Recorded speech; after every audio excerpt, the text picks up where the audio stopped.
여러분 안녕하십니까? 5월 17일 수요일 뉴스투데이 강원입니다. 최근 부쩍 오른 외식비로 주머니 사정이 어려운 대학생들에게 1,000원의 아침 식사가 인기라고 합니다. 대부분의 대학에서 시행을 하고 싶어 하지만 자체 부담 예산 마련이 어려운 대학에겐 그림의 떡으로 남아 있습니다. 김도균 기자가 전해드립니다. 아침 8시 강원대학교 춘천 캠퍼스. 학생 식당으로 대학생들이 모여들었습니다. 삼겹살 계란볶음밥과 튀김 만두에 샐러드까지. 푸짐한 아침 밥상이 단돈 1,000원이기 때문입니다. 알찬 식단의 저렴한 가격으로 이용자는 예상을 뛰어넘었습니다. 하루 평균 200명을 예상했는데 실제 이용자는 320명이 넘습니다. 학생들의 만족도도 높습니다. 자취를 하고 있어서 아침을 잘 못 먹는데 또 저렴한 가격에 식당을 운영하니까 매일 와서 먹는 것 같아요. 하지만 모든 대학에서 1,000원의 아침밥을 제공할 수 있는 건 아닙니다. 재정이 넉넉하지 못하거나 학생 수가 적은 학교 입장에선 예산이 부담입니다. 정부 지원금은 1,000원뿐인데 학생이 내는 돈 1,000원을 더해 2,000원을 제외하면 나머지 비용 부담은 학교 몫이기 때문입니다. 위탁업체 이제 그 현실적인 경영의 어려움 때문에 저희 아침 식사를 이제 못하는 그 1,000원의 밥상을 못하는 그런 상황이 되겠고요. 농림축산식품부에 1,000원의 아침밥 지원금을 신청한 학교도 강원도에서는 7곳뿐입니다. 1,000원의 아침밥에 대한 관심이 커지면서 참여 대학은 늘었지만 대학별로 지원하는 예산은 그대로여서 정책 보완을 요구하는 목소리도 나오고 있습니다. 점차 정부 예산을 좀 증액도 하고 그래서 학교 부담도 줄이고 그러다 보면 참여 대학도 늘어날 거고. 대부분의 재정 부담은 대학이 하는 구조에서 생색은 정부와 정치권만 낸다는 비판이 일고 있는 가운데 더 많은 청년들에게 혜택이 돌아갈 수 있는 정책 발굴이 필요해 보입니다. MBC 뉴스 김도균입니다. 아카데미 극장과 문화도시, 원주 한지까지 민선 8기에 접어들면서 원주의 대표적인 문화 사업들이 중대 기로에 놓였습니다. 문화 분야의 문제점을 개혁하는 정상적인 과정이라는 원주시의 입장과 시장 한 명 바뀌었다고 모든 문화 사업을 뒤집는 건 문제라는 시민사회의 입장이 충돌하고 있는데요. 남은 5월이 원주 문화정책의 방향을 결정할 중요한 시기가 될 것으로 보입니다. 권기만 기자가 보도합니다. 아카데미 극장 복원 사업과 한지 테마파크는 민선 8기 출범 전 발족한 인수위원회에서부터 재검토 필요성이 제기된 사업입니다. 결국 원주시는 아카데미 극장 보존 사업을 철거 사업으로 바꿨고 한지 테마파크는 위탁 운영 기간을 3년에서 1년으로 줄여 향후 문화재단이 운영하도록 하는 방안을 검토하고 있습니다. 여기에 지난 3월 법정 문화도시 사업 주체를 변경하겠다며 창의문화도시 지원센터에 보조금 지급 중단을 통보했는데 이 역시 문화재단이 운영하도록 하는 예산안을 추경안에 포함시켜 놓은 상태입니다. 그리고 이 문화재단은 의사 출신 전 인수위원이 이끌고 있습니다. 원주시 입장에서는 문화정책 개혁이 일사천리로 진행되고 있지만 반대 측에서는 그동안 쌓아온 원주의 문화 기반이 한순간에 무너지고 있다며 강한 우려를 나타내고 있습니다. 아카데미 극장 보존을 지지하는 시민들은 정책 토론 청구 절차에 나타난 문제점을 지적하며 행정 심판을 청구했고 국민권익위에도 해석을 요청해 결과를 기다리고 있습니다. 한지 테마파크를 운영해온 한지문화원도 현 시장이 전임 시정 지우기, 정치적인 이유로 20년 넘게 민간 주도로 추진한 한지 산업을 위축시키고 있다며 반발하고 있습니다. 여기에 문화체육관광부도 원주시의 문화도시 사업 주체 변경 결정에 대해 적절성을 검토하고 있는 가운데 결국에는 사업의 규모가 축소될 거라는 우려도 나오고 있습니다.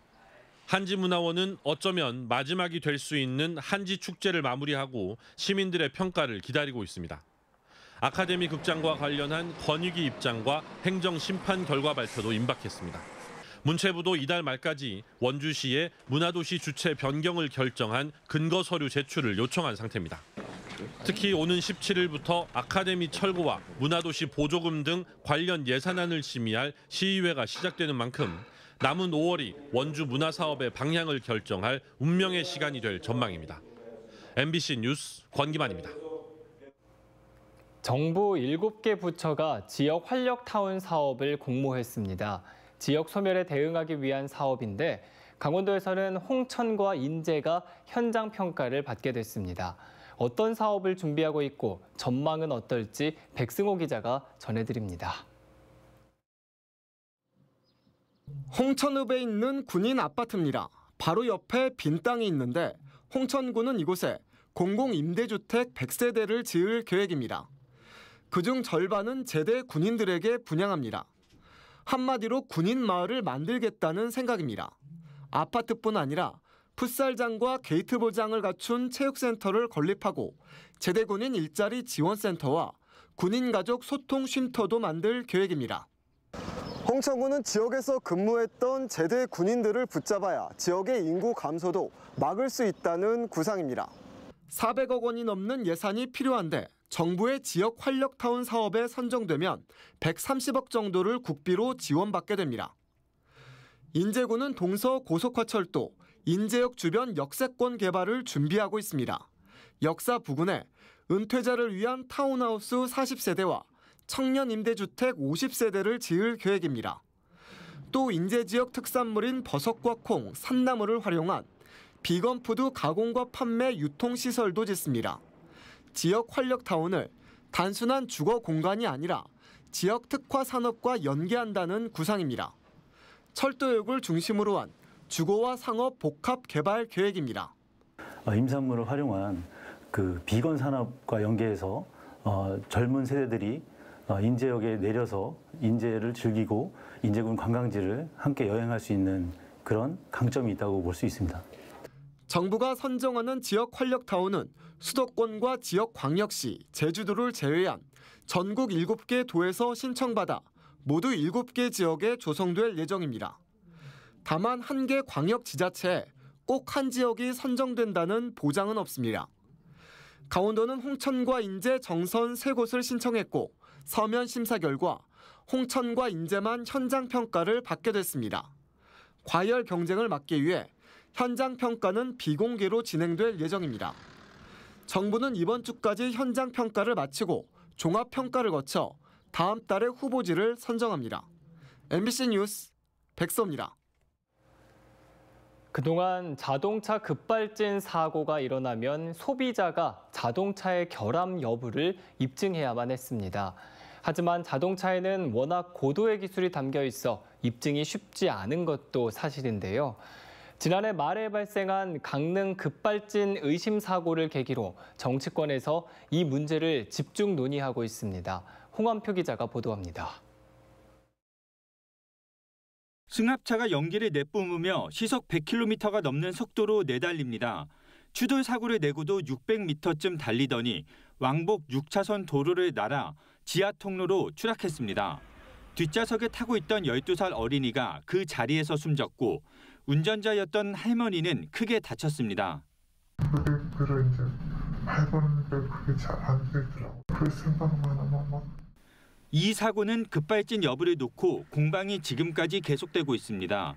심심치 않게 발생하는 자동차 급발진 의심 사고는 현행법상 소비자가 결함 여부를 증명해야 합니다.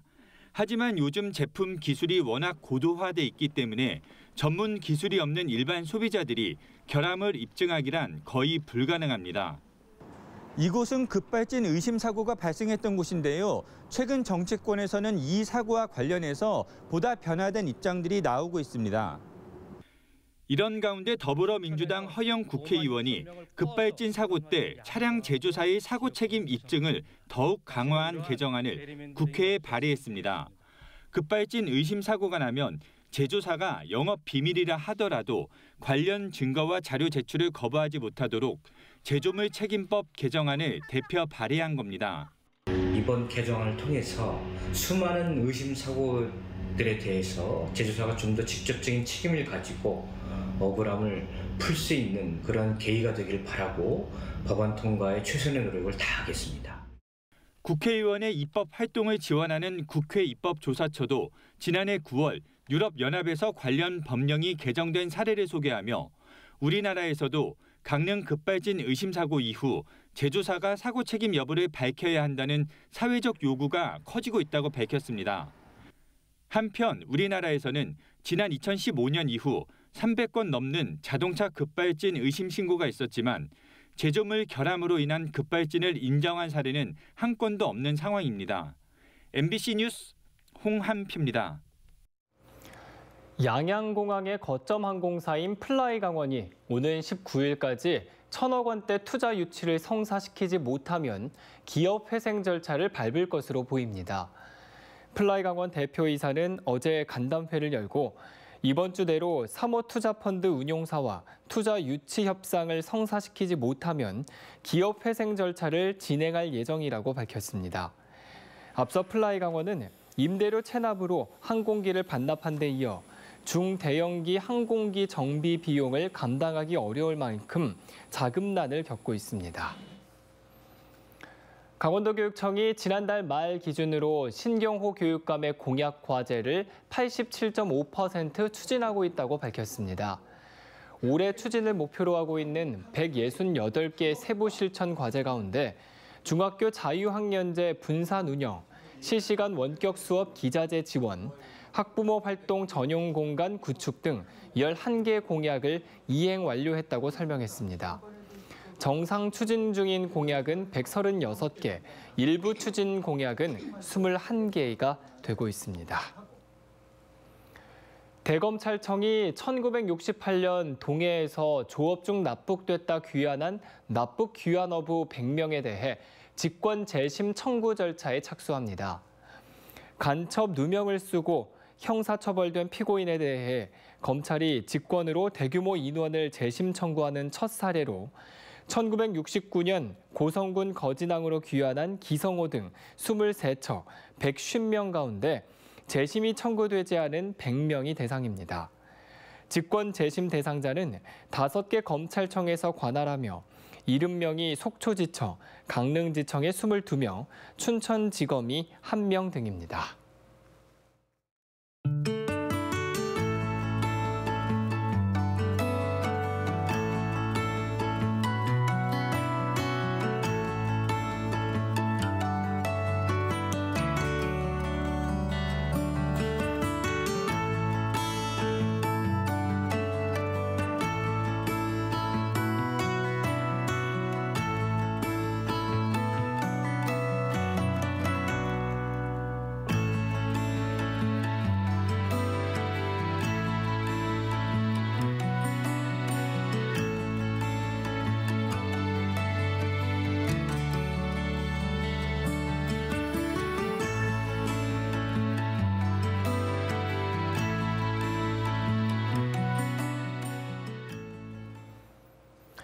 올봄 강원 영서와 경기 북부 지역에서는 산불 125건이 발생했습니다. 이는 전국의 산불 496건 가운데 25% 수준으로 예년 평균보다 10% 이상이 감소한 수치입니다. 또 피해 면적이 100헥타르가 넘는 대형 산불은 발생하지 않았습니다. 북부지방산림청은 산불 대응 체계를 유지하는 한편 지난 2월부터 석 달 동안 산림 불법 행위 15건을 적발했다고 밝혔습니다. 강원 농협과 도내 농축협 임직원들이 지난달 강릉 산불로 피해를 입은 농축협에 피해 복구 성금을 전달했습니다. 강원 농협 임직원들이 조성한 2천만 원과 도내 농축협에서 조성한 2천만 원 등 모두 4천만 원 규모입니다. 강원농협은 산불 발생 이후 긴급 생활안정자금과 재해자금 지원, 일손 돕기 등 복구 지원 활동을 펼치고 있습니다. 최근 동해안을 중심으로 지진이 잇따르면서 강원도 소방본부가 도민을 대상으로 지진 관련 교육을 실시한다고 밝혔습니다. 이에 따라 도내 18개 소방서는 현재 실시하는 소방안전교육 내용에 지진 발생 시 행동 요령을 추가해 집중적으로 교육을 실시합니다. 또 지진 상황을 직접 체험할 수 있는 교육은 태백시 365 세이프타운과 원주 소방서 119 체험마을, 권역별 119 이동안전 체험 차량을 통해 받을 수 있습니다. 최근 4.5 규모의 지진을 비롯해 동해 해역과 내륙에서 지진이 자주 발생하자 동해시와 강릉시가 안전관리 대책을 강화하고 있습니다. 동해시는 추암 촛대바위 출렁다리와 돛제비골 스카이밸리, 해랑 전망대 등 주요 관광시설 3곳에 대해 주기적인 안전 진단을 벌이고 예 경보 시스템 설치를 검토하는 등 안전 관리에 힘을 쓰고 있습니다. 강릉시도 지진 5개 대피 장소 21곳과 지진 해일 긴급 대피 장소 28곳을 점검하고 대피 장소 안내 지도를 제작해 시민들에게 알릴 방침입니다. 춘천 지역의 상수관 누수 건수가 최근 4년 동안 1,500건이 넘는 것으로 집계됐습니다. 춘천시에 따르면 2019년부터 올해 4월까지 관 부식이나 동판, 이음부 접합 불량 등으로 인해 1,508건의 누수가 발생해 35억 원의 복구비가 들었습니다. 특히 관로가 블록화되어 있는 동지역과 달리 읍면 지역은 단일 관로여서 복구 시간 동안 단수까지 발생하고 있습니다. 춘천시는 올해 35억 원을 들여 노후 관로를 교체하고 관로 복선화를 통해 단수 피해를 최소화하겠다고 밝혔습니다. 강원도 농업기술원은 땅 두릅과 곤달비, 눈개승마 등 산채 우량 종묘 27만 주를 이달 농가에 공급합니다. 특히 농업기술원에서 개발한 땅 두릅 품종 백리향은 강원도 겨울철 농한기에 새로운 소득 작물로 각광받고 있으며 춘천, 홍천, 횡성, 양구 등지에서 촉성 재배단지를 확대 조성하고 있습니다. 또 고성에서는 연중 분산 출하가 가능한 곤달비를 특화 작목으로 육성하기 위해 생산 기반을 확충해 나가고 있습니다. 강원도교육청이 학교 교육력 제고를 지원하기 위해 교육지원처, 직속기관, 학교를 대상으로 장학을 실시합니다. 도교육청이 교육지원청과 직속기관을 대상으로, 교육지원청은 관할 학교를 대상으로 장학을 진행하고 학교별로 자체적으로 장학 계획을 수립해 운영합니다. 이번 장학은 교육정책 안착, 수업 역량 강화, 학교별 어려움 해소 등에 초점이 맞춰졌습니다. 춘천 예총이 주최하는 제30회 봄내예술제가 열립니다. 다음 달 3일까지 진행되는 이번 봄내예술제는 봄내음악회와 무용제 등 실내 공연을 비롯해 공지천 의암공원과 야외 공연장 등에서 전시와 콘서트가 이어집니다. 또 봄내 미술인전과 가요제 등 무용, 문학, 국악, 사진 분야의 예술 행사들을 선보일 예정입니다. 강원도는 근로기준법 위반을 예방하고 근로자의 근로 여건을 개선하기 위해 2023년 사업주 노동법 교육을 강원지방 중소벤처기업청에서 실시한다고 밝혔습니다. 사업주 노동법 교육은 20인 미만 소규모 사업장 500곳을 대상으로 하며 임금 근로시간, 4대 기초노동질서 등을 교육합니다. 춘천과 원주에 이어 6월 강릉, 7월 속초, 8월 동해, 9월 삼척, 10월 태백 순으로 열립니다. 강원도에는 2021년 기준으로 20만 개 이상의 사업체와 71만 명의 종사자들이 근무하고 있습니다. 횡성군청 여자볼링팀 김희순 감독이 올해 국가대표 여자볼링팀 감독으로 선임됐습니다. 대한볼링협회는 최근 이사회에서 올해 국가대표와 지도자, 청소년 대표를 선출하면서 국가대표 감독에 김희순 횡성군청 감독을 선임했다고 밝혔습니다. 2016년 횡성군청 여자볼링팀 초대 감독으로 선임된 김 감독은 계속해서 팀을 이끌면서 올 초 아시아 볼링 선수권 대회에서 금메달을 획득하는 등 우수한 실적을 내고 있습니다. 평창군에 고향사랑 기부금을 내면 지역에 있는 용평 리조트와 피닉스 파크, 알펜시아 리조트 시설 이용 요금을 할인해 줍니다. 평창군과 지역 리조트 3사는 고향사랑 기부제 활성화를 위해 업무 협약을 맺고 10만 원 이상 기부하는 기부자에게 워터파크, 스키장, 케이블카 등의 이용 요금을 30%에서 최대 50%까지 할인해주는 쿠폰을 제공하기로 했습니다. 이상으로 뉴스투데이 강원을 마칩니다. 고맙습니다.